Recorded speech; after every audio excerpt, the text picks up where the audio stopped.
Peggy 18.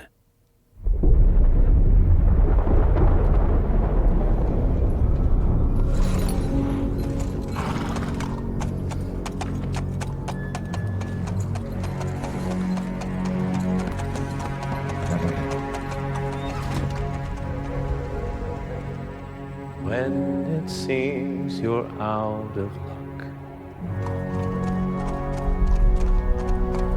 This game has really good graphics. What the fuck? Is this Unreal 6? Just one man who gives a fuck. A friend who'll never leave you stuck.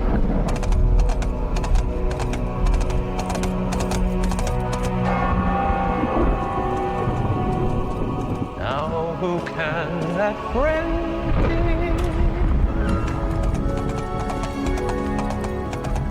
Henry, our hero Henry. It's been a while, but now we can finally show you Kingdom Come Deliverance 2. Damn, that's actually kind of cool. I feel like that's like it's something you can do. It's like there's 100 ways for it to be cringe and one way for it to be good, and it was good.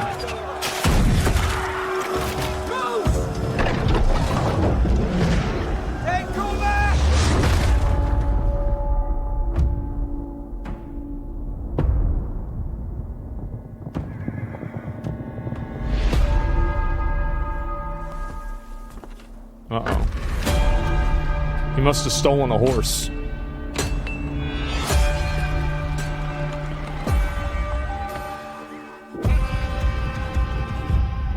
I always dreamt of leaving this place. This looks pretty good, man. Becoming more than a peasant.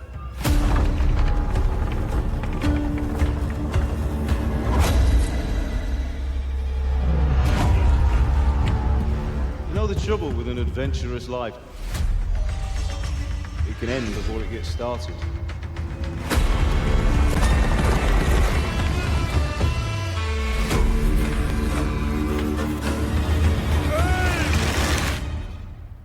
Congratulations tonight.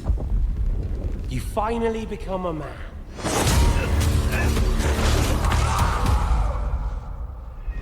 I feel like for guys like me, you know how like I was saying the View wasn't for me earlier? Because I'm not a 37-year-old disenfranchised wine mom. Well, this is the opposite. This is completely for me, and it's all about me. I feel like I'm the target audience. Men only want one thing, and it's fucking disgusting. You know? This is fucking amazing. This is awesome. Wake up! Pull yourself together, Henry.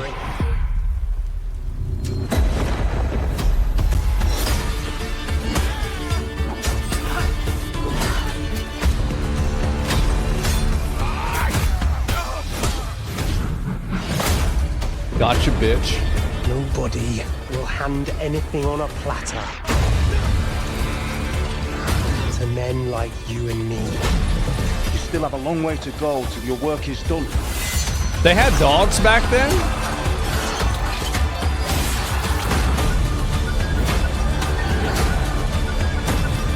That's crazy.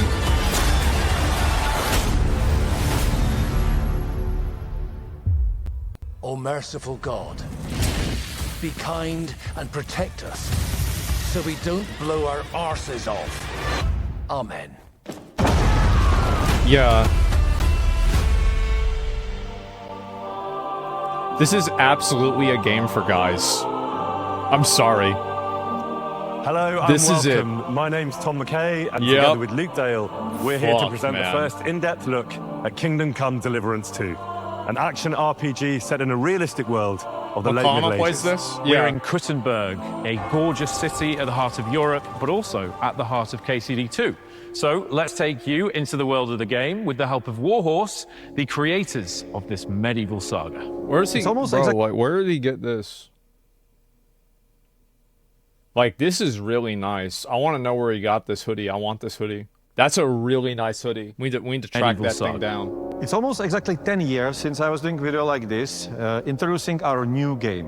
Balenciaga? It's almost exactly no, 6 because it years doesn't say since Balenciaga. this game called Kingdom Come Deliverance was finally released. So now it's perfect opportunity to show you what we have been working on those 6 years, Scarlet Monastery? which is Yeah. Kingdom Come Deliverance 2.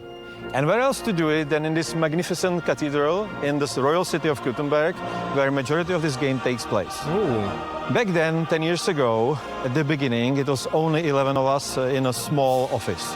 Now it's 250 people working very hard for years. I feel like if you were to take a Venn diagram of the people that grew up playing Age of Empires 2 and the people who are bat chesting and soy facing over this game, it would just be a circle. To bring you the Just be a ultimate circle. medieval Same thing. RPG Yep. adventure. Kingdom Come Deliverance 2 follows the adventures of Henry, a young lad who barely survives the invasion of a raiding force on his village. Henry embarks on a quest of revenge against those who butchered his family and burned his home to the ground. As a trusted He's the bad squire guy, and you can friend tell to because young he's Sir bald. Hans, our hero Henry is sent on a simple mission, but things turn ugly very soon. Yeah. Kingdom Come Deliverance 2 is a continuation of Henry's previous adventures, but the story's written in such a way that it's perfect for newcomers to Henry's journey. So I probably should play the first Henry game first. is a character that I think everybody can identify with. Before this because comes out? he starts off as a kind of nobody. Yeah? Okay. And goes through life with all these All right. immense challenges. Yeah, I'll play it leading And up to this. I feel like everybody can relate to that. Hans is all the kind of fun times and all the kind of ebullience and Is it- joy is it a that Henry multiplayer? has in himself, but it takes a bit of accessing, and I think Hans really helps him to do that. This is a single player game, okay? Let's hope this water isn't too cold. You wouldn't want your pride and joy shrinking. I'm more worried about it being too deep. Come on. What we are making now is what it was supposed to be in the beginning, but we were not able to do it because we didn't have enough resources and experience and all that stuff. I hear that a lot. We've proven that the concept works, and now we can take it to another level. Yeah, that looks beautiful. Which we always wanted. The game is much bigger in scope. Original game we had, I don't know, 3 hours of cutscenes. Now we have more than 5. Regarding Jesus. the size of the world, it's 2 times bigger than it was. Mm-hmm. The story is longer and much more epic. So previously it was about an issues of small nobility with bandits in their villages. Yeah. Now it's about problems of kings. This is a behemoth of a game in comparison to the first, in my opinion. I think it's got so much more energy and pace and adventure and action and fun and trial and tribulation and just everything that you could want from setting up the characters so beautifully in the first game and then throwing them out there and going, right, let's see what you're made of. This is going to be so much fun. Damn. Henry is a young guy, so he's not really like so deeply entrenched in his already, set character traits. So you can build your Henry in a different First way. one's on sale? And that all means that it's actually on you. I guess I should who you buy it want to now be. then. You can save the world. Yeah, I just Or buy it today. You can help to punish it for its sins. And play it at some point. It's $5, yeah. Oh, gotcha, bitch. The combat is also historically accurate, but we don't want to do that for the historical reasons of something. We want to do that for the immersion, and we want you to feel the sword in your hand. We want you to feel threatened by the enemies on the battlefield. We want you to fight for your life. As far as missile weapons go, we added new type of weapon. We added crossbows. Oh. Also some early firearms. Kingdom Come feels like a the blunderbuss. good old school RPGs. It will always surprise you what you can and I do feel like Baldur's Gate definitely broke the ice for games to not need to adhere to such a rigid formula for RPGs. I think also like the success of a game like Dragon's Dogma 2 does that as well. Because I feel like for a long time, video games were trending more towards being more and more streamlined and being more and more narrow in scope, but having higher quality of that scope, which I think is fine. However, I really like whenever games like Dragon's Dogma 2, Baldur's Gate 3, and it seems like this game come out, and they, like, I think people have to, like, relearn how to play a video game. And it's, like, a weird perspective to have, but, like, it makes it to where, like, you're actually playing an experience rather than, like, going through a boss simulator. Like, games that try to take you out of the goal-oriented mindset that, like, modern gaming has.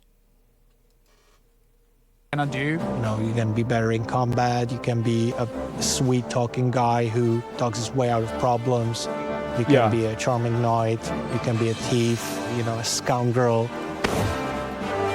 Anything you do will be recorded. People will remember it. If they saw you do that, our crime system will react to that. For example, when you are, I don't know, drunk and naked, people comment on that on the street. And now you can also reply. You can tell them, oh, I'm sorry. Or you can tell them, piss off, man. I'm a dragon. If you do a lot of criminal stuff around the village, people will start to be suspicious. They will greet you differently. So try to make these little things collapse into like greater mosaic where your actions are really reflected. It will always surprise you what can be done in Kingdom Come.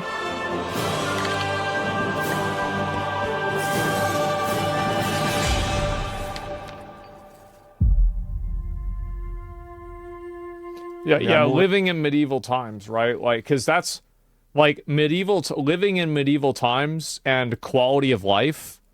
I feel like these are two opposite ends of a spectrum. Okay, so like, I'm gonna be really curious to see how this game takes on like texture of gameplay in a way that still like because I feel like these dudes like they literally are filming the video in a fucking cathedral.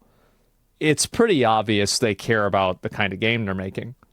So like I'm gonna be really curious to see like what does that really play like? Like what is their vision? It's peak immersion. Places, yeah. So one map is taking place Life on expectancy in the 30s. actual Yeah. place that's called Bohemian Toothache, Paradise. die. And Headache, die. Really beautiful nature with Cut your leg, infection, quite die. unusual rocky formations all around. And then we are moving to totally different. And I think also, like, if you look at the graphics for the game, I look at this and I think this looks great. It passes the vibe check. And I think it's, again, like kind of what I was saying about how games that have good art direction overcome games that have good graphical fidelity. A lot of trailers, I think, now focus a lot on graphical fidelity instead of gameplay. Rather urban countryside surrounding. I think also a lot of people conflate art style with graphical fidelity. Huge silver mining, very rich city. So there's this big city. The Gutenberg is a huge step forward for us, and it was, I would say, biggest challenge in the game. Because from those small outskirts and small cities, we are really getting in one of the richest cities in the medieval Europe. And it's really big. It's even too big, in my opinion. We are trying to go beyond that. Yeah, I think that, like, for graphics, again, I think one thing that anybody, if you feel like the graphics of a game are going to hold you back from playing the game, I think you should try the game. And, like, because I felt that way with Dragon's Dogma 1. I was like, maybe the graphics might date the game too much to where I won't enjoy it. And, like, by 4 hours into the game, it was like, it was non-existent to me at that point. Usual muddy, dirty, medieval world, dark ages where everyone is dying from famine and war. Yeah. It was really like colorful. Like it wasn't dark at all. Well, we have really beautiful environments. Like players should go and explore all those like little woods and beautiful rocks and castles. The thing that I love about the game most is just wandering around, because the nature is really beautiful. It's really serene, peaceful, and it's full of secrets. Yeah, I really enjoyed that with Dragon's Dogma 2. I felt like the exploration became a bit formulaic after you played it a lot, but I put like 100 hours into the game, to be fair. But like games that have that, I feel like there's a lot of games that are open world games where it's like you're really just at a really big circus and you're going to just different circus casino things, right? Or something like that. Or like you're in Chuck E. Cheese and you're playing all the different machines. But whenever I played like Dragon's Dogma 2 or even Dragon's Dogma 1 or PAX Day was kind of like this as well, where like it had like these hidden things in the world. And I think that like the moment that a player can experience and like find something that's hidden in the world, like that's whenever the game becomes a lot bigger in their mind, because the mystery then exists. And if the mystery can exist in this capacity, I bet it can exist in other capacities after that, right? So like as soon as you discover one thing, like seeing your first troll in like the Black Forest in Valheim, right? Like being able to see that and then that expand your scope of like what's exciting about a game. Pattern breaking? Yeah. Vanilla WoW mysteries? Yeah. Music is a big part of the game. Jan Walta is the composer as with the first game because I think he's awesome, he's genius.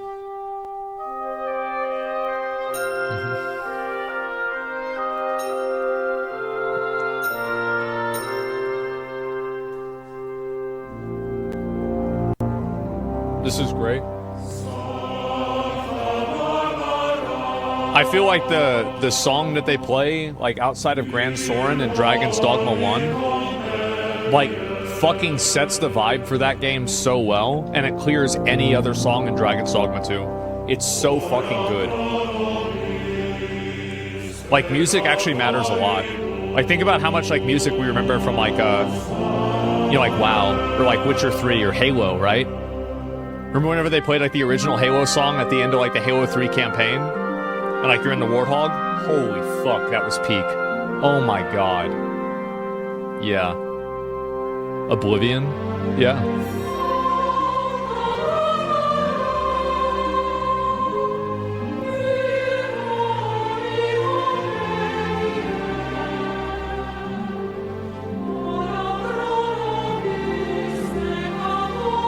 Bloodborne music's amazing as well.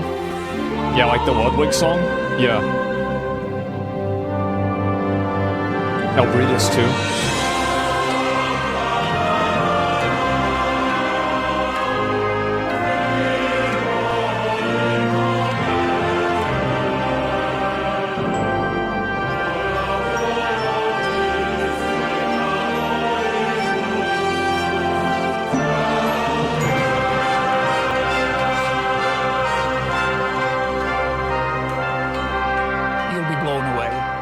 Game you can experience something you cannot experience anywhere else. I think players will be really impressed by that. My message to the fans would be you are in for a ride. When does it come out? Thank you for all your support. Please follow us on our journey to create something unique. Kingdom Come Deliverance 2 will be released by the end of this year. See you in KCD2. Wow, okay. That's in like less than 8 months. Holy fuck. I'm so hyped I need to finish the first game first. Yeah, man. Like, I gotta do the same thing. So I guess it's on sale right now on Steam. So I should probably buy it and then maybe play through it. I'll probably play through it really close to the release of the second game. I don't want to cut it as close as I did with Dragon's Dogma 1, with like playing Dragon's Dogma 2. So hopefully I'll start it earlier than that so I can actually finish the game completely. It's like $8 for all of it. Yeah, no, I'll figure out and I'll buy the right edition and everything like that. I want to play through now, but I understand. Yeah, maybe I'll probably play it later on. I mean, there's a lot of games out right now. No pay-to-win bullshit. Yeah, they probably might have. But like, I think this is the kind of game where it's like they know that they're making a game for like primary PC audience gamers. And I feel like primary PC audience gamers are the most like negative towards microtransactions. So if there's going to be any game that's not going to have it, it's probably going to be this one. This is fucking amazing. Like, this is really cool. I think this is awesome. I'm really excited to actually try out the first game. I feel like Kingdom Come Deliverance 1 is like definitely one of those, those like neckbeard games that, you just kind of have to fucking play. I guess I didn't realize one thing that's kind of shocking to me about this is that, like, there are so many people that watch this, and it just came out like 14 hours ago, and there's like, I didn't realize the game had this big of a fan base. I had no idea. But I guess like a lot of people, like, again, like that's where Baldur's Gate 3 I think really came in clutch, where they like expanded the way that people saw like RPGs. And it was like that version of an RPG that like went backwards, but like it went backwards in a good way. And it kind of, I think, got people excited about RPGs again. Like, I'm not saying people weren't excited before then, but I feel like it added, like it made it like, you know, how like Elden Ring, for example, like Elden Ring elevated like people's excitement for games like that. I think it's the same thing.